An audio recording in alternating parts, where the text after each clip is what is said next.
জনাব নাহিদ ইসলামের বক্তব্য সম্পর্কে আমি এটুকুই বলবো যে আমরা রাজনৈতিক বক্তব্য বলে এক ধরনের কথা প্রচলিত আছে, সেই রাজনৈতিক বক্তব্য তিনি দিয়েছেন। আচ্ছা, গতকালের ঘটনাটা খুবই দুঃখজনক। আমরা এটার প্রতিবাদ জানাই এবং সরকারের কাছে প্রতিবাদ জানানো না, সরকারের প্রধান কাজ হচ্ছে যারা এটার সাথে জড়িত সেই তদন্ত করা, তাদেরকে ধরা। জনাব নাহিদ ইসলামের বক্তব্য সম্পর্কে আমি এটুকুই বলবো যে আমরা রাজনৈতিক বক্তব্য বলে এক ধরনের কথা প্রচলিত আছে।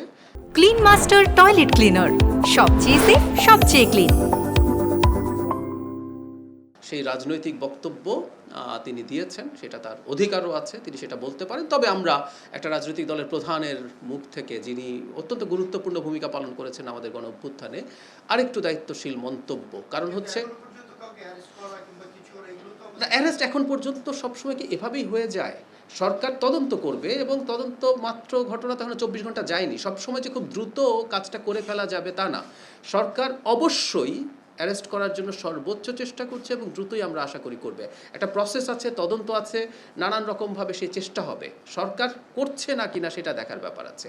এখন কোনো ঘটনা ঘটে যাওয়ার সাথে সাথে সরকার এটা করেছে, এই ধরনের অভিযোগ, এটা উনি বলতে পারেন যে এটা হয়েছে কেন। একটা রাষ্ট্র বা সরকার সর্বোচ্চ চেষ্টা করার পরও কখনো কোনো অঘটন ঘটতে পারে।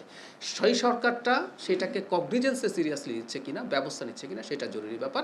এই সরকার নেবে, আমি আপনাকে এটা কনফার্ম করতে পারছি।